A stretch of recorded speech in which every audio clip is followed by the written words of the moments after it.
Hello, ഇന്ന് നമ്മൾ discuss ചെയ്യാൻ പോകുന്നത് സർവേയിങ് ആണ്. സർവേയിങ്ങിൻ്റെ അകത്ത് തന്നെ ഏറ്റവും ഇമ്പോർട്ടൻ്റ് ആയിട്ടുള്ള ഒരു പാർട്ടാണ് ഇൻട്രൊഡക്ഷൻ ടു സർവേയിങ്. അതായത് സർവേയുടെ കുറച്ച് ബേസിക് ആയിട്ടുള്ള കാര്യങ്ങൾ. അതൊക്കെ എന്തൊക്കെയാണെന്ന് നമുക്ക് നോക്കാം. എന്താണ് സർവേയിങ്? സർവേയിങ് എന്ന് പറഞ്ഞാൽ സർവേയിങ് ഉണ്ട്, ലെവലിംഗ് ഉണ്ട് അല്ലേ? നമ്മൾ സർവേ പഠിക്കുമ്പോൾ നമ്മൾ ഏറ്റവും കൂടുതൽ കേൾക്കുന്ന രണ്ട് ടേംസ് ആണ് സർവേയിങ്ങും ലെവലിങ്ങും. എന്താണ് രണ്ടും തമ്മിലുള്ള ഡിഫറൻസ്? സർവേയിങ് എന്ന് പറഞ്ഞാൽ നമ്മളൊരു ഹൊറിസോണ്ടൽ പ്ലെയിനിൽ രണ്ട് ഒബ്ജക്ട്സ് തമ്മിലുള്ള ഡിസ്റ്റൻസ് മെഷർ ചെയ്യുക, അല്ലെങ്കിൽ ഹൊറിസോണ്ടൽ മെഷർമെൻറ്റ്സ് എടുക്കുന്നതിന്, ഹൊറിസോണ്ടൽ പ്ലെയിനിൽ ലീനിയർ അല്ലെങ്കിൽ ആംഗുലാർ മെഷർമെൻറ്റ്സ് എടുക്കുന്നതിനാണ് എന്തെന്ന് പറയുന്നത്? സർവേയിങ് എന്ന് പറയുന്നത്. എന്നാൽ ലെവലിംഗ് എന്ന് പറഞ്ഞാലോ, ഒരു വെർട്ടിക്കൽ പ്ലെയിനിൽ രണ്ട് ഒബ്ജക്ട്സ് തമ്മിലുള്ള ഡിഫറൻസ് അല്ലെങ്കിൽ ഒരു വെർട്ടിക്കൽ ഡിസ്റ്റൻസ് മെഷർ ചെയ്യുന്നതിനാണ് എന്തെന്ന് പറയുന്നത്? ലെവലിംഗ് എന്ന് പറയുന്നത്. ഇനി ഒബ്ജക്റ്റീവ്സ് ഓഫ് സർവേയിങ്. എന്തൊക്കെയാണ് സർവേയുടെ ഒബ്ജക്റ്റീവ്സ്? ഒന്നെന്ന് പറഞ്ഞാൽ മാപ്പുകൾ അല്ലെങ്കിൽ പ്ലാനുകൾ പ്രിപ്പയർ ചെയ്യാൻ വേണ്ടിയിട്ട്. രണ്ടാമതെന്ന് പറഞ്ഞാൽ സെറ്റിംഗ് ഔട്ട് ചെയ്യാൻ. നമ്മളൊരു ബിൽഡിംഗ് പണിയുമ്പോൾ ആദ്യം ചെയ്യുന്നതാണല്ലോ സെറ്റിംഗ് ഔട്ട് ചെയ്യുകയാണ് അല്ലേ? അപ്പോൾ ആ സെറ്റിംഗ് ഔട്ട് ചെയ്യാൻ വേണ്ടിയിട്ട്. പിന്നെ ഏരിയാസ് അല്ലെങ്കിൽ വോളിയംസ് അതുപോലുള്ള റിലേറ്റഡ് ക്വാണ്ടിറ്റീസ് ഒക്കെ കണ്ടുപിടിക്കാൻ വേണ്ടിയിട്ട്. Next one is principles of surveying. സർവേക്ക് രണ്ട് ഇമ്പോർട്ടൻറ്റ് പ്രിൻസിപ്പിൾസ് ആണുള്ളത്. ഒന്നാമത്തേതെന്ന് പറഞ്ഞാൽ working from whole to part. രണ്ടാമത്തേത് locate a new station by at least 2 measurement from fixed reference point. ഇതിൽ നിന്ന് എപ്പോഴും ക്വസ്റ്റ്യൻസ് ചോദിക്കാറുണ്ട്. What are the principles of surveying, അല്ലെങ്കിൽ which among the following is the principle of surveying എന്നൊക്കെ പറഞ്ഞ് ഇടയ്ക്കിടയ്ക്ക് questions ചോദിക്കാറുണ്ട്. അതിൽ ഏറ്റവും ഇമ്പോർട്ടൻ്റ് ആയിട്ട് ചോദിക്കുന്നത് വർക്കിംഗ് ഫ്രം ഹോൾ ടു പാർട്ടാണ്. എന്തുകൊണ്ടാണ് നമ്മൾ working from whole to part ചെയ്യുന്നത്? പാർട്ട് ഹോൾ എന്താ ചെയ്യാത്തത്? പാർട്ട് ഹോൾ ചെയ്താലുള്ള പ്രശ്നം എന്ന് പറഞ്ഞാൽ നമ്മൾ ചെറുതിൽ നിന്ന് വലുതിലേക്ക് പോകുമ്പോൾ ചെറുതിൽ എന്തെങ്കിലും എറർ ഉണ്ടായാൽ അത് അക്യുമുലേറ്റ് ചെയ്ത് കംപ്ലീറ്റ് ആകുമ്പോഴത്തേക്ക് എന്താവും? വലിയ എററായിട്ട് മാറും. അത് നമ്മുടെ സർവേനെ ബാധിക്കും. അത് ഒഴിവാക്കാൻ വേണ്ടിയിട്ടാണ് നമ്മൾ എന്ത് ചെയ്യുന്നത്? പുറത്തുനിന്ന് അകത്തേക്ക് ചെയ്ത് പോകുന്നത്. അപ്പോൾ എറേഴ്സിനെ നമുക്ക് നെഗ്ലക്റ്റ് ചെയ്യാൻ സാധിക്കും, എറേഴ്സിനെ നമുക്ക് ഒഴിവാക്കാൻ സാധിക്കും. ഓക്കെ, അതുപോലെ തന്നെ സർവേയുടെ ആക്യുറസി ഇൻക്രീസ് ചെയ്യാനും ഈ പ്രിൻസിപ്പിൾ ഉപയോഗിച്ച് സാധിക്കും. ഇനി രണ്ടാമത്തേത് എന്താ പറഞ്ഞിരിക്കുന്നത്? നമുക്ക് പുതിയൊരു പോയിന്റ് ഫിക്സ് ചെയ്യണം. അതായത് നമുക്ക് എയും ബിയും എന്നുള്ള രണ്ട് നോൺ ആയിട്ടുള്ള പോയിന്റ്സ് അറിയാമെങ്കിൽ ആ രണ്ട് പോയിന്റ്സിനെയും വെച്ചുകൊണ്ട് നമുക്ക് പുതിയ അറിയത്തില്ലാത്ത ഒരു പോയിന്റ് ഫിക്സ് ചെയ്യണം. ആ അറിയത്തില്ലാത്ത പോയിന്റ് എപ്പോഴും എങ്ങനെ ഫിക്സ് ചെയ്യാവുള്ളൂ? അറിയാവുന്ന രണ്ട് നോൺ പോയിന്റ്സിനെ വിത്ത് റെഫറൻസ് ആക്കിക്കൊണ്ടേ കണ്ടുപിടിക്കാൻ പാടുള്ളൂ. ഇനി ക്ലാസിഫിക്കേഷൻ ഓഫ് സർവേയിങ്. സർവേയിങ്ങിനെ പല രീതിയിൽ നമുക്ക് ക്ലാസിഫൈ ചെയ്യാം. സർവേയിങ് എന്തിനാണ് ചെയ്യുന്നത്, എവിടെയാണ് ചെയ്യുന്നത്, എന്ത് പർപ്പസിന് വേണ്ടിയാണ് ചെയ്യുന്നത്, എന്ത് ഇൻസ്ട്രുമെന്റ് യൂസ് ചെയ്താണ് ചെയ്യുന്നത് എന്നൊക്കെ ബേസ് ചെയ്ത് സർവേയിങ്ങിനെ പല രീതിയിൽ നമുക്ക് ക്ലാസിഫൈ ചെയ്യാം. അതിൽ സർവേയുടെ പ്രൈമറി ഡിവിഷൻ എന്ന് പറയുന്നത് എർത്തിന്റെ കർവേച്ചറിനെ കൺസിഡർ ചെയ്താണോ കൺസിഡർ ചെയ്യാതെയാണോ നമ്മൾ സർവേ ചെയ്യുന്നത് എന്ന് ബേസ് ചെയ്താണ്. അങ്ങനെ സർവേനെ നമുക്ക് രണ്ടായിട്ട് ക്ലാസിഫൈ ചെയ്യാം: plain surveying and geodetic surveying. Earth എന്ന് പറയുമ്പോൾ നമുക്കറിയാം എന്താ എർത്തിന്റെ ഒരു ഷേപ്പ്? സർക്കിൾ അല്ല അല്ലേ? സർക്കിളോ സ്ഫിയറോ ഒന്നും അല്ല, അതൊരു എലിപ്സോയിഡ് ഷേപ്പാണ്. ഒരു എലിപ്സോയിഡ് ഷേപ്പാണ് എർത്തിന്. അല്ലെങ്കിൽ ഒരു ഒബ്ലൈറ്റ് സ്പിറോയിഡ് അല്ലെങ്കിൽ ഒരു ജിയോയിഡ് ഷേപ്പ് എന്നാണ് എർത്തിന്റെ ഷേപ്പിനെ പറയുന്നത്. ആ എർത്തിന്റെ ആവറേജ് ഡയമീറ്റർ എന്ന് പറയുന്നത് 12742 കിലോമീറ്റർ ആണ്. എത്രയാണ്? 12742 കിലോമീറ്റേഴ്സ് ആണ്. എർത്തിന് രണ്ട് ആക്സിസ് ഉണ്ടല്ലേ? ഒരു പോളാർ ആക്സിസും ഉണ്ട്, ഒരു ഇക്വറ്റോറിയൽ ആക്സിസും ഉണ്ട്. ഈ രണ്ട് ആക്സിസിന്റെയും ഡയമീറ്ററിന്റെ ആവറേജ് ആണ് എന്ത്? എർത്തിന്റെ ആവറേജ് ഡയമീറ്റർ എന്ന് പറയുന്നത്. ഇക്വറ്റോറിയൽ ആക്സിസിന്റെ ലെങ്ത് എന്ന് പറയുന്നത് എത്രയാണ്? 12756.75 കിലോമീറ്റേഴ്സ് ആണ്.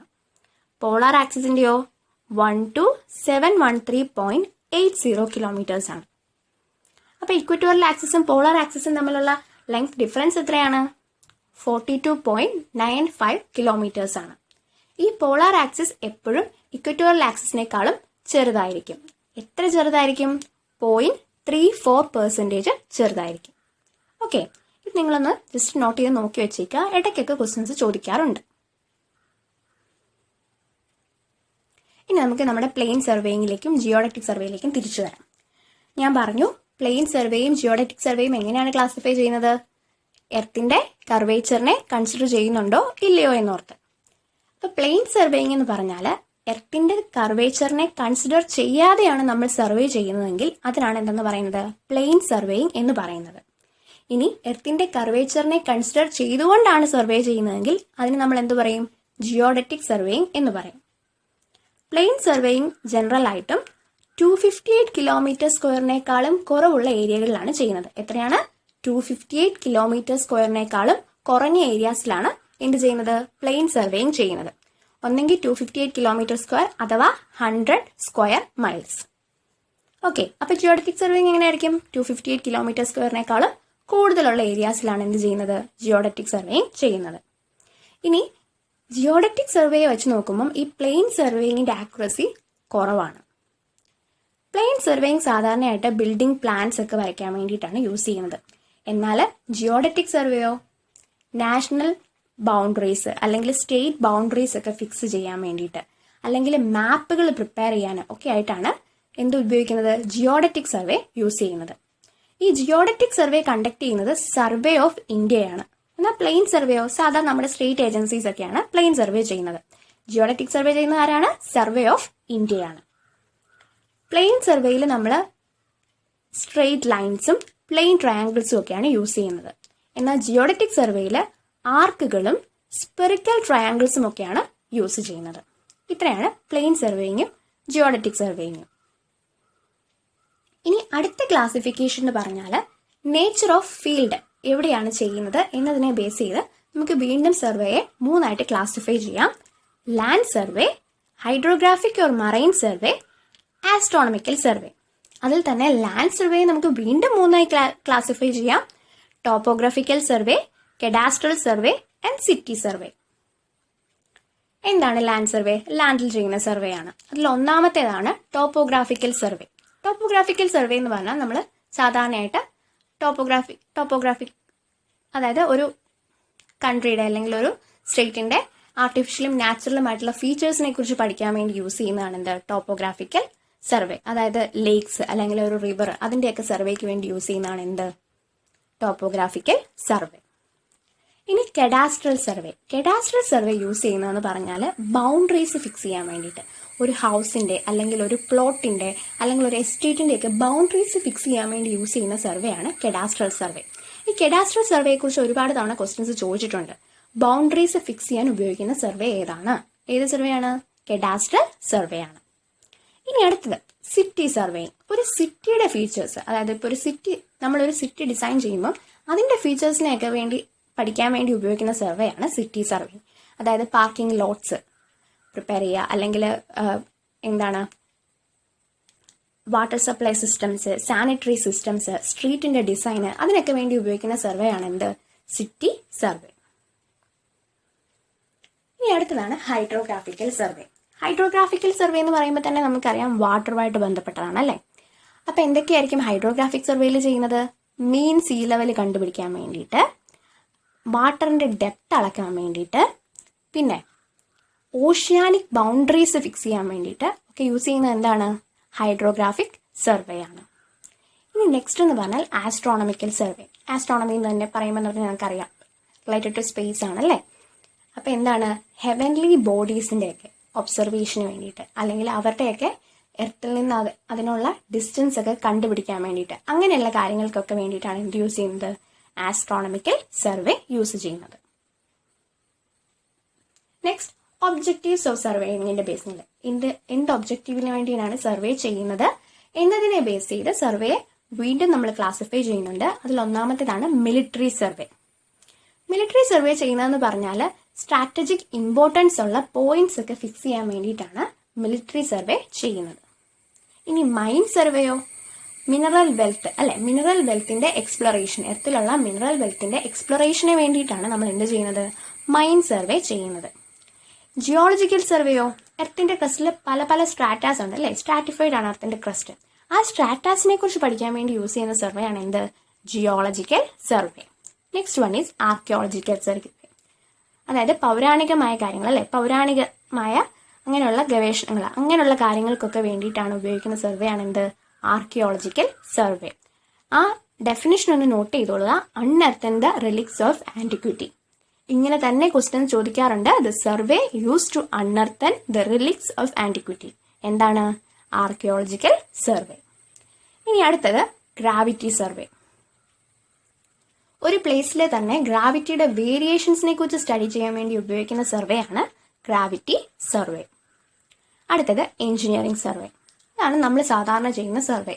നമ്മളൊരു ഡിസൈൻ ചെയ്യാൻ വേണ്ടി, ഒരു എഞ്ചിനീയറിംഗ് വർക്ക് ഡിസൈൻ ചെയ്യാൻ വേണ്ടിയിട്ട് എത്രത്തോളം ക്വാണ്ടിറ്റി വേണം എന്നുള്ളതിനെ കുറിച്ചൊക്കെ സ്റ്റഡി ചെയ്യാൻ വേണ്ടി യൂസ് ചെയ്യുന്നതാണ് എഞ്ചിനീയറിംഗ് സർവേ. ഈ എഞ്ചിനീയറിംഗ് സർവേക്ക് 3 പാർട്സ് ഉണ്ട്. 1 is reconnaissance survey, 2 is preliminary survey and 3rd one is location survey. എന്താണ് റെക്കഗ്നൈസൻസ് സർവേ? റെക്കഗ്നൈസൻസ് സർവേ എന്ന് പറഞ്ഞാൽ നമ്മളൊരു ഫീൽഡിൽ ചെന്നിട്ട് നമ്മൾ ആദ്യം ചെയ്യുന്ന സർവേക്കാണ് എന്തെന്ന് പറയുന്നത്? Reconnaissance survey.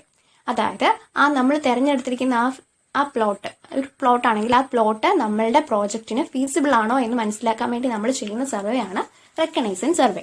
ഈ റെക്കഗ്നൈസൻസ് സർവേക്ക് നമ്മൾ വലിയ വലിയ ഇൻസ്ട്രുമെന്റ്സ് ഒന്നും യൂസ് ചെയ്യത്തില്ല. ചിലപ്പോൾ ജസ്റ്റ് ഐ മെഷർമെന്റ്സ് ഒക്കെ ഉപയോഗിച്ചാണ് എന്ത് ചെയ്യുന്നത്? റെക്കഗ്നൈസൻസ് സർവേ ചെയ്യുന്നത്. ഈ റെക്കഗ്നൈസൻസ് സർവേ ചെയ്ത് നമ്മൾ ഉണ്ടാക്കുന്ന പ്ലാനിനാണ് കീ പ്ലാൻ എന്ന് പറയുന്നത്. എന്ത് പ്ലാനാണ്? Key plan. ഓക്കെ, ഇനി അടുത്തതാണ് പ്രിലിമിനറി സർവേ. ഈ പ്രിലിമിനറി സർവേയുടെ സമയത്താണ് നമ്മൾ ഡീറ്റെയിൽ ആയിട്ട് ആ ഏരിയ ഒക്കെ ഒന്ന് സർവേ ചെയ്യുന്നത്, ഇൻസ്ട്രുമെന്റ്സ് ഒക്കെ ഉപയോഗിച്ച് സർവേ ചെയ്യുന്നത്. അങ്ങനെ സർവേ ചെയ്ത് നമ്മൾ ഉണ്ടാക്കുന്ന എസ്റ്റിമേറ്റ് ആണ് ഡീറ്റെയിൽഡ് എസ്റ്റിമേറ്റ്, അല്ലെങ്കിൽ ഒരു ഡീറ്റെയിൽഡ് പ്ലാൻ പ്രിപ്പയർ ചെയ്യുന്നത് ഈ പ്രിലിമിനറി സർവേയുടെ സ്റ്റേജിലാണ്. ഇനി അടുത്തതെന്ന് പറഞ്ഞാൽ ലൊക്കേഷൻ സർവേ. നമ്മൾ ആ വർക്ക് ക്യാരി ഔട്ട് ചെയ്ത് തുടങ്ങുമ്പോൾ ചെയ്യുന്ന സർവേ ആണ് എന്ത്? Location survey. സെറ്റിംഗ് ഔട്ട് ഒക്കെ ചെയ്യുന്നത് ഈ ലൊക്കേഷൻ സർവേ ചെയ്താണ്. നെക്സ്റ്റ്, ഏത് മെത്തേഡ് എംപ്ലോയ് ചെയ്താണ് സർവേ ചെയ്യുന്നതിനെ ബേസ് ചെയ്ത് 2ആയിട്ട് സർവേനെ ക്ലാസിഫൈ ചെയ്യാം. Triangulation and traversing. ട്രയാങ്കുലേഷൻ എന്ന് പറഞ്ഞാൽ നമ്മൾ കൺട്രോൾ പോയിന്റ്സ് ഫിക്സ് ചെയ്താണല്ലോ സർവേ ചെയ്യുന്നത്. ആ കൺട്രോൾ പോയിന്റ്സിനെ എസ്റ്റാബ്ലിഷ് ചെയ്യുന്നത് ഒരു നെറ്റ്വർക്ക് ഓഫ് ട്രയാങ്കിൾസ് ഉപയോഗിച്ചാണെങ്കിൽ അതിന് നമ്മൾ പറയുന്നതാണ് ട്രയാങ്കുലേഷൻ. ഇനി ഈ കൺട്രോൾ പോയിന്റ്സിനെ നമ്മൾ ഒരു സീരീസ് ഓഫ് ലീനിയർ അല്ലെങ്കിൽ ആംഗുലാർ മെഷർമെന്റ്സ് ഉപയോഗിച്ചാണ് പോയിന്റ്സിനെ കണക്ട് ചെയ്യുന്നതെങ്കിൽ അതിന് പറയുന്നതാണ് എന്ത്? ട്രാവേഴ്സിംഗ്. Triangulation and traversing. ഇനി ഇൻസ്ട്രുമെന്റ്സ്. ഏത് ഇൻസ്ട്രുമെന്റ് യൂസ് ചെയ്താണ് സർവേ ചെയ്യുന്നത് എന്ന് ബേസ് ചെയ്ത് സർവേനെ വീണ്ടും നമുക്ക് കുറച്ചായിട്ട് ക്ലാസിഫൈ ചെയ്യാം. ഏതൊക്കെയാണ്? Chain survey, compass survey, plane table survey, theodolite survey, tacheometric survey and photogrammetric survey. Chain survey എന്ന് പറഞ്ഞാൽ നമുക്കറിയാം, ചെയിൻ ഉപയോഗിച്ച് ചെയ്യുന്ന സർവേ. കോമ്പസ് സർവേ, കോമ്പസ് ഉപയോഗിച്ച്. Plane table. ഇതൊക്കെ നമുക്ക് ഡീറ്റെയിൽഡ് ആയിട്ട് ഇനി വരുന്ന ക്ലാസ്സുകളിൽ പഠിക്കാം. Next one is representative fractions and scales. പ്ലാനും മാപ്പും എന്താ നമുക്കറിയാം അല്ലേ? എന്താ പ്ലാനും മാപ്പും? പ്ലാൻ എന്ന് പറഞ്ഞാൽ എന്താ? ഒരു സ്മോൾ ഏരിയനെ നമ്മളൊരു ലാർജ് സ്കെയിലിൽ കാണിക്കുന്നതിനാണ് എന്തെന്ന് പറയുന്നത്? പ്ലാൻ എന്ന് പറയുന്നത്. മാപ്പ് എന്ന് പറഞ്ഞാലോ ഒരു ലാർജ് ഏരിയനെ അല്ലേ? നമ്മളിപ്പോൾ ഒരു വേൾഡ് മാപ്പ് എന്നൊക്കെ പറഞ്ഞാൽ എന്താണ്? വേൾഡിനെ ഫുൾ ചെറിയൊരു പേപ്പറിലേക്ക് കാണിക്കുകയല്ലേ? അതായത് ഒരു ലാർജ് ഏരിയനെ ഒരു സ്മോൾ സ്കെയിലിൽ കാണിക്കുന്നതിനാണ് എന്തെന്ന് പറയുന്നത്? മാപ്പ് എന്ന് പറയുന്നത്. അപ്പോൾ ഈ സ്കെയിൽ എന്ന് പറഞ്ഞാൽ എന്താണ്? Scale is the ratio of distance marked on the plan to the corresponding distance on ground. Scale എന്ന് പറഞ്ഞാൽ എന്താണ്? Ratio of distance marked on the plan to the corresponding distance marked on the ground. ഈ സ്കെയിലിനെ നമുക്ക് പല രീതിയിൽ represent ചെയ്യാം. അതിൽ ഒന്നാമത്തേതാണ് എഞ്ചിനീയർ സ്കെയിൽ. എഞ്ചിനീയർ സ്കെയിൽ ഞാനിപ്പോൾ പറഞ്ഞതുപോലെ തന്നെ, for example 1 centimetre is equal to 50 metre എന്ന് പറഞ്ഞാൽ ഉദ്ദേശിക്കുന്നത് എന്താണ്? നമ്മുടെ പ്ലാനിലെ 1 സെന്റിമീറ്റർ എന്ന് പറയുന്നത് ഗ്രൗണ്ടിലെ 50 മീറ്റേഴ്സ് ആണ്. ഓക്കെ, ഇനിയുള്ളത് റെപ്രസെന്റേറ്റീവ് ഫ്രാക്ഷൻ. റെപ്രസെന്റേറ്റീവ് ഫ്രാക്ഷനിലെ സ്കെയിലിനെ കാണിക്കുക എന്ന് പറഞ്ഞാൽ ഉദ്ദേശിക്കുന്നത് റെപ്രസെന്റേറ്റീവ് ഫ്രാക്ഷനും ഒരു റേഷ്യോ തന്നെയാണ്. എന്തിനാ തമ്മിലുള്ള ratio? It is the distance on the map to the corresponding distance on the ground taken as same units. രണ്ടും സെയിം യൂണിറ്റ്സിലായിരിക്കണം കാണിക്കേണ്ടത്. അതായത് മാപ്പിലുള്ള യൂണിറ്റും ഗ്രൗണ്ടിലുള്ള യൂണിറ്റും എങ്ങനെയായിരിക്കണം? ഡിസ്റ്റൻസും ഒരേ യൂണിറ്റ്സിൽ കാണിക്കുന്നതിന്റെ റേഷ്യോയാണ് എന്ത്? റെപ്രസെന്റേറ്റീവ് ഫ്രാക്ഷൻ എന്ന് പറയുന്നത്. ഇപ്പൊ എക്സാമ്പിളിന് നമ്മൾ പറഞ്ഞു 1 centimetre is equal to 50 metre എന്ന് പറഞ്ഞാൽ പ്ലാനിലെ 1 സെന്റിമീറ്റർ എന്ന് പറയുന്നത് ഗ്രൗണ്ടിലെ 50 മീറ്റേഴ്സ് ആണ്. പക്ഷേ നമ്മൾ റെപ്രസെന്റേറ്റീവ് ഫ്രാക്ഷനെ കാണിക്കുമ്പം ഇതിനെ രണ്ടിനെയും ഒരേ യൂണിറ്റ്സിൽ കാണിക്കണം. അത് എളുപ്പത്തിന് വേണ്ടി നമ്മൾ എന്ത് ചെയ്യും, ഏതാണോ ചെറിയ യൂണിറ്റ് ആ യൂണിറ്റിലേക്ക് 2 ക്വാണ്ടിറ്റീസിനെ അങ്ങ് മാറ്റുക. അപ്പോൾ ഇവിടെ ചെറിയ യൂണിറ്റ് ഏതാണ്, സെന്റിമീറ്റേഴ്സ് ആണ്. അപ്പം 50 മീറ്റേഴ്സിനെ സെന്റിമീറ്ററിലേക്ക് ആക്കുമ്പോൾ എത്രയാവും, 5000 അല്ലേ. അപ്പോൾ റെപ്രസെന്റേറ്റീവ് ഫ്രാക്ഷൻ ഓഫ് ഈ സ്കെയിൽ എത്രയായിരിക്കും, 1/5000 എന്ന് ആവും. ചിലപ്പോൾ ഒക്കെ ഒരു ചെറിയ പ്രോബ്ലം ഒക്കെ ഇതിന് ചോദിക്കാൻ സാധ്യതയുണ്ട്. ഇനി അടുത്തത് ഗ്രാഫിക്കൽ സ്കെയിൽ. നമ്മൾ ഗ്രാഫിൽ കാണുന്ന സ്കെയിൽ, മാപ്പിൽ കാണുന്ന സ്കെയിലാണ് ഗ്രാഫിക്കൽ സ്കെയിൽ. മാപ്പിന്റെ താഴെ ഇങ്ങനെ ഒരു ചെറിയ ബോക്സിൽ ഇങ്ങനെ ഷെയ്ഡ് ചെയ്ത് കാണത്തില്ലേ, അതാണ് ഗ്രാഫിക്കൽ സ്കെയിൽ. എന്തുകൊണ്ടാണ് മാപ്പിൽ ഗ്രാഫിക്കൽ സ്കെയിൽ യൂസ് ചെയ്യുന്നത്? ഈ മാപ്പുകളൊക്കെ കുറച്ച് നാൾ കഴിയുമ്പോൾ ചിലപ്പോൾ ഷ്രിങ്ക് ചെയ്യാൻ സാധ്യതയുണ്ട്. അങ്ങനെ മാപ്പ് ഷ്രിങ്ക് ചെയ്താൽ ഈ ഗ്രാഫിക്കൽ സ്കെയിലും കൂടെ അങ്ങ് ഷ്രിങ്ക് ചെയ്യും. അതുകൊണ്ട് ഏത് സമയത്തും നമുക്ക് കറക്റ്റായിട്ട് മെഷർമെന്റ്സ് അല്ലെങ്കിൽ കറക്റ്റായിട്ട് ഡിസ്റ്റൻസിനെ മാപ്പിൽ നിന്ന് മെഷർ ചെയ്യാൻ ഈ സ്കെയിലാണ് യൂസ് ചെയ്യുന്നതെങ്കിൽ സാധിക്കും. അതുകൊണ്ടാണ് ഗ്രാഫിക്കൽ സ്കെയിൽ മാപ്പുകളിൽ യൂസ് ചെയ്യുന്നത്. ഇനി ഗ്രാഫിക്കൽ സ്കെയിൽസിനെ എങ്ങനെയൊക്കെയാണ് കാണിക്കുന്നത്? എൻലാർജ്ഡ് സ്കെയിൽസ് ഉണ്ട്, ഫുൾ സൈസ് സ്കെയിൽസ് ഉണ്ട്, റെഡ്യൂസ്ഡ് സ്കെയിൽസ് ഉണ്ട്. എൻലാർജ്ഡ് സ്കെയിൽസ് എന്ന് പറഞ്ഞാൽ എങ്ങനെയാണ്, നമ്മുടെ ഗ്രൗണ്ടിലുള്ളതിനേക്കാളും വലുതായിട്ടാണ് നമ്മൾ പ്ലാനിൽ കാണിക്കുന്നതെങ്കിൽ അതാണ് എൻലാർജ്ഡ് സ്കെയിൽസ് എന്ന് പറയുന്നത്. 100:1 എന്ന് പറഞ്ഞാൽ എന്തായിരിക്കും, 1 സെന്റിമീറ്റർ ഉള്ള ഗ്രൗണ്ടിലുള്ള സാധനത്തിന്റെ നമ്മൾ 100 ടൈംസ് ആയിട്ടാണ് നമ്മൾ മാപ്പിൽ കാണിക്കുന്നത് എന്നാണ് ഉദ്ദേശിക്കുന്നത് അല്ലേ. അല്ലെങ്കിൽ നമുക്ക് x:1 എന്ന് ഡിനോട്ട് ചെയ്യാം. ഇനി ഫുൾ സൈസ് സ്കെയിൽ ആണെങ്കിൽ എന്തായിരിക്കും, മാപ്പിലെ പ്ലാനിലെ ഈക്വൽ സ്കെയിലാണ്, അതാണ് ഫുൾ സ്കെയിൽ എന്ന് ഉദ്ദേശിക്കുന്നത്. ഇനി റെഡ്യൂസ്ഡ് സ്കെയിൽ ആണെങ്കിലോ, ഗ്രൗണ്ടിലുള്ളതിനേക്കാൾ ചെറുതായിട്ടാണ് നമ്മൾ പ്ലാനിൽ കാണിച്ചിരിക്കുന്നത്, അതാണ് റെഡ്യൂസ്ഡ് സ്കെയിൽ. അതെങ്ങനെയാണ് ഡിനോട്ട് ചെയ്യുന്നത്, 1:x. ചിലപ്പോൾ ഒക്കെ ക്വസ്റ്റ്യൻ ചോദിക്കാം, ഇതിൽ റെഡ്യൂസ്ഡ് സ്കെയിൽ ഏതാ, എൻലാർജ്ഡ് സ്കെയിൽ ഏതാന്നൊക്കെ ചോദിച്ച് ചിലപ്പോൾ ഒക്കെ ചോദിക്കാറുണ്ട്. ഇനി പ്ലെയിൻ സ്കെയിൽ, 2 യൂണിറ്റ്സ് വരെ മെഷർ ചെയ്യാൻ പറ്റുന്നതിനാണ് എന്തെന്ന് പറയുന്നത്, പ്ലെയിൻ സ്കെയിൽ എന്ന് പറയുന്നത്. ഡയഗണൽ സ്കെയിൽ എന്ന് പറഞ്ഞാൽ 3 യൂണിറ്റ്സ് വരെ മെഷർ ചെയ്യാൻ പറ്റും. ഇനി വെർനിയർ സ്കെയിൽ ആണെങ്കിലോ, ഫ്രാക്ഷണൽ പാർട്ട്, ഗ്രാജുവേറ്റഡ് സ്കെയിലിലെ സ്മോൾ ഡിവിഷൻസിന്റെ ഫ്രാക്ഷണൽ പാർട്ട് വരെ മെഷർ ചെയ്യാൻ വേണ്ടി നമ്മൾ യൂസ് ചെയ്യുന്നതാണ് എന്ത്, വെർനിയർ സ്കെയിൽ. ഇനി സ്കെയിൽ ഓഫ് കോഡ്സ്, ആംഗുലാർ മെഷർമെന്റ്സിന് വേണ്ടി യൂസ് ചെയ്യുന്നതാണ് സ്കെയിൽ ഓഫ് കോഡ്സ്. നിങ്ങൾ ഡ്രോയിങ്ങിലും പഠിക്കുന്നതാണ്, അപ്പം ജസ്റ്റ് ഒന്ന് നോക്കിയിരിക്കുക. ഈ ഡയഗണൽ സ്കെയിലിലെ ക്വസ്റ്റ്യൻസ് ഇടയ്ക്ക് ചോദിക്കാറുണ്ട്. 3 യൂണിറ്റ്സ് മെഷർ ചെയ്യാൻ യൂസ് ചെയ്യുന്ന സ്കെയിൽ ഡയഗണൽ സ്കെയിൽ. ഇനി ലീനിയർ മെഷർമെന്റ്സ്, നമ്മൾ ലീനിയർ മെഷർമെന്റ്സിനെ കുറിച്ചാണല്ലോ പറയുന്നത്. അപ്പം ലീനിയർ മെഷർമെന്റ്സ് എടുക്കാൻ പല മെത്തേഡ്സ് ഉണ്ട്. ഡയറക്റ്റ് മെത്തേഡ്സ് ഉണ്ട്, ഒപ്റ്റിക്കൽ മെത്തേഡ്സ് ഉണ്ട്, ഇലക്ട്രോണിക് മെത്തേഡ്സ് ഉണ്ട്, അപ്രോക്സിമേറ്റ് മെത്തേഡ്സ് ഉണ്ട്. ഡയറക്റ്റ് മെത്തേഡ്സ് എന്ന് പറഞ്ഞാൽ ചെയിൻ അല്ലെങ്കിൽ ടേപ്പ് ഒക്കെ യൂസ് ചെയ്ത് നമ്മൾ മെഷർ ചെയ്യുന്നതിനാണ് ഡയറക്റ്റ് മെത്തേഡ്സ് എന്ന് പറയുന്നത്. ഒപ്റ്റിക്കൽ മെത്തേഡ്സ് എന്ന് പറഞ്ഞാൽ നമ്മൾ എന്താണ്, തിയോഡലൈറ്റോ ഒക്കെ ഉപയോഗിച്ച് ചെയ്യുകയാണെങ്കിൽ അതാണ് എന്ത്, ഒപ്റ്റിക്കൽ മെത്തേഡ്സ് എന്ന് പറയുന്നത്. ഇനി ഇലക്ട്രോണിക് മെത്തേഡ് എന്ന് പറയുമ്പം ടോട്ടൽ സ്റ്റേഷൻ അല്ലെങ്കിൽ EDM ഒക്കെ ഉപയോഗിച്ചാണ് നമ്മൾ മെഷർ ചെയ്യുന്നതെങ്കിൽ അതിനാണ് ഇലക്ട്രോണിക് മെത്തേഡ്സ് എന്ന് പറയുന്നത്. ഇനിയുള്ളതാണ് അപ്രോക്സിമേറ്റ് മെത്തേഡ്സ്. നമ്മൾ ജസ്റ്റ് അപ്രോക്സിമേറ്റ് ആയിട്ടൊന്ന് മെഷർമെന്റ്സ് ചെയ്യാൻ വേണ്ടി യൂസ് ചെയ്യുന്നതാണ് അപ്രോക്സിമേറ്റ് മെത്തേഡ്സ്. അത് പല ടൈപ്സ് ഉണ്ട്. അതിലോ ആദ്യത്തെ എന്ന് പറഞ്ഞാൽ എന്താണ്, ജസ്റ്റ് ഐ ജഡ്ജ്മെന്റ്. നമ്മൾ ജസ്റ്റ് കണ്ണുകൊണ്ടൊക്കെ നോക്കി ഇത്ര ഡിസ്റ്റൻസ് കാണും എന്ന് വിചാരിക്കുന്നതിനാണ് ഐ ജഡ്ജ്മെന്റ് എന്ന് പറയുന്നത്. എന്നാൽ അതത്ര ആക്യുറേറ്റ് അല്ല അല്ലേ. പിന്നെയും ഉണ്ട് കുറച്ച് അപ്രോക്സിമേറ്റ് മെത്തേഡ്സ്. അതേതൊക്കെയാണ് നമുക്ക് നോക്കാം. അതിലൊന്നാമത്തേതാണ് പേസിങ്. പേസ് എന്ന് പറഞ്ഞാൽ എന്താണ്, നമ്മുടെ കാൽപാദത്തിന്റെ അളവില്ലേ, അത് ഓർത്താൽ മതി. നമ്മളങ്ങനെ കാല് വെച്ച് നമ്മൾ ചെയിനൊക്കെ ചെയ്യുമ്പോൾ ചിലപ്പോൾ ചെയ്തിട്ടില്ലേ, ജസ്റ്റ് ഒന്ന് അളന്ന് നോക്കത്തില്ലേ, കാല് വെച്ച് ഇത്ര മെഷർമെന്റ് ആണോ അത് എന്ന് നോക്കില്ലേ, അതാണ് പേസിങ് എന്ന് പറയുന്നത്.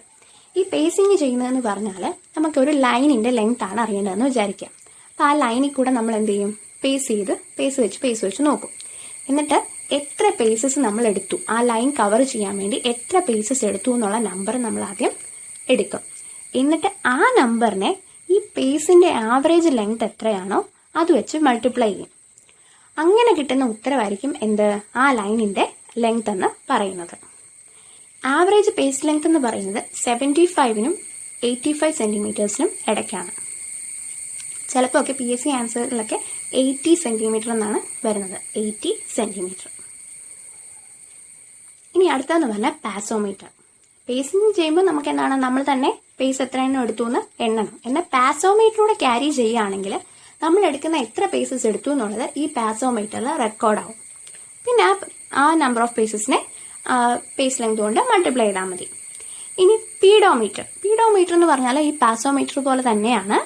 അതിൻ്റെ ഇതെന്ന് പറഞ്ഞാൽ പേസസ് അല്ല, പകരം അത് ഡയറക്റ്റ് ആയിട്ട് എത്ര ഡിസ്റ്റൻസ് നമ്മൾ കവർ ചെയ്തു എന്നുള്ളത് അതിൻ്റെ അകത്ത് നോട്ടാവും. അതാണ് പീഡോമീറ്റർ. ഇനിയുള്ളത് സ്പീഡോമീറ്റർ. നമ്മുടെ വെഹിക്കിൾസിലുള്ള സ്പീഡോമീറ്റർ. വെഹിക്കിൾ ട്രാവൽ ചെയ്യുന്നതനുസരിച്ച് എത്രത്തോളം ഡിസ്റ്റൻസ് കവർ ചെയ്തു എന്നുള്ളത് ഈ സ്പീഡോമീറ്ററിൽ റെക്കോർഡാവും. ഇനിയുള്ളത് ഓഡോമീറ്റർ. ഓഡോമീറ്റർ എന്ന് പറഞ്ഞാൽ ഒരു ചെറിയ ഡിജിറ്റൽ വാച്ച്, അങ്ങനെ ഒരു ചെറിയൊരു ഡിവൈസാണ്. ഈ ഡിവൈസിനെ നമുക്ക് എന്ത് ചെയ്യാം, നമ്മുടെ വെഹിക്കിളിന്റെ വീലുമായിട്ട് അറ്റാച്ച് ചെയ്യാം. ഈ വെഹിക്കിൾ മൂവ് ചെയ്യുന്ന അനുസരിച്ച് ഈ ഓഡോമീറ്ററിൽ ഈ വീല് എത്ര റെവല്യൂഷൻസ് എടുത്തു എന്നുള്ളത് നോട്ടാവും. ആ റെവല്യൂഷൻസിനെ ഈ വീലിന്റെ സർക്കംഫറൻസുമായിട്ട് മൾട്ടിപ്ലൈ ചെയ്യുമ്പോൾ, ഈ നമ്പർ ഓഫ് റെവല്യൂഷൻസിനെ ഈ വീലിന്റെ സർക്കംഫറൻസുമായിട്ട് മൾട്ടിപ്ലൈ ചെയ്യുമ്പോൾ ടോട്ടൽ എത്ര ഡിസ്റ്റൻസ് നമ്മൾ കവർ ചെയ്തു എന്നുള്ളതിനെ മെഷർ ചെയ്യാൻ പറ്റും. അടുത്തെന്ന് പറഞ്ഞാൽ പെരാമ്പുലേറ്റർ. ഈ പെരാമ്പുലേറ്റർ എന്ന് പറഞ്ഞാൽ ഒരു ചെറിയ വീല് ഒരു ഹാൻഡിലുമായിട്ട് കണക്ട് ചെയ്തിരിക്കുന്ന രീതിയിലുള്ള ഒരു ഡിവൈസാണ്. അതിലൊരു ചെറിയ ഡയലും കൂടെ ഉണ്ടായിരിക്കും.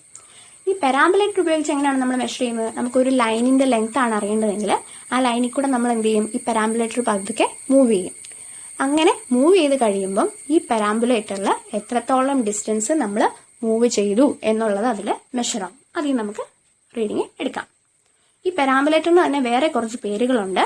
ഒന്നെന്ന് പറഞ്ഞാൽ surveyor's wheel, 2 click wheel, 3 odometer, 4 trundle wheel. Just ഒന്ന് ഓർത്ത് വയ്ക്കുക. ഇനി കുറച്ച് യൂണിറ്റ്സ് ആൻഡ് കൺവേർഷൻസ് ആണ്. ഈ യൂണിറ്റ്സ് ആൻഡ് കൺവേർഷൻസിൽ നിന്ന് നമുക്ക് കൂടുതൽ എക്സ്പ്ലെയിൻ ചെയ്യാനോ വേറൊന്നും ചെയ്യാനോ ഒന്നുമില്ല. ഇതിൽ നിന്ന് ഇടയ്ക്കിടയ്ക്ക് ക്വസ്റ്റ്യൻസ് ചോദിക്കാറുണ്ട് ഡയറക്റ്റ് ആയിട്ട് തന്നെ. അപ്പം ജസ്റ്റ് ഇതൊന്ന് നിങ്ങൾ സ്ക്രീൻഷോട്ടോ വല്ലതും എടുത്ത് എപ്പോഴും ഓർത്ത് വെച്ചേക്കുക. എപ്പോഴാണെങ്കിലും എന്തിനാണെങ്കിലും നമുക്ക് ആവശ്യമുള്ളതാണ്. സോ ഇത് കുറച്ച് ഇമ്പോർട്ടൻ്റ് ആയിട്ടുള്ളതാണ് ഞാൻ ഇതിൻ്റെ അകത്ത് കൊടുത്തിരിക്കുന്നത്. അപ്പോൾ അത്രയും കാര്യങ്ങളൊന്ന് നോട്ട് ചെയ്ത് വെച്ചേക്കുക. ഇനി നമുക്ക് അടുത്ത ചാപ്റ്ററിൽ എന്താണ് ചെയിൻ സർവേയിങ്ങിനെ കുറിച്ച് പഠിക്കാം. Thank you.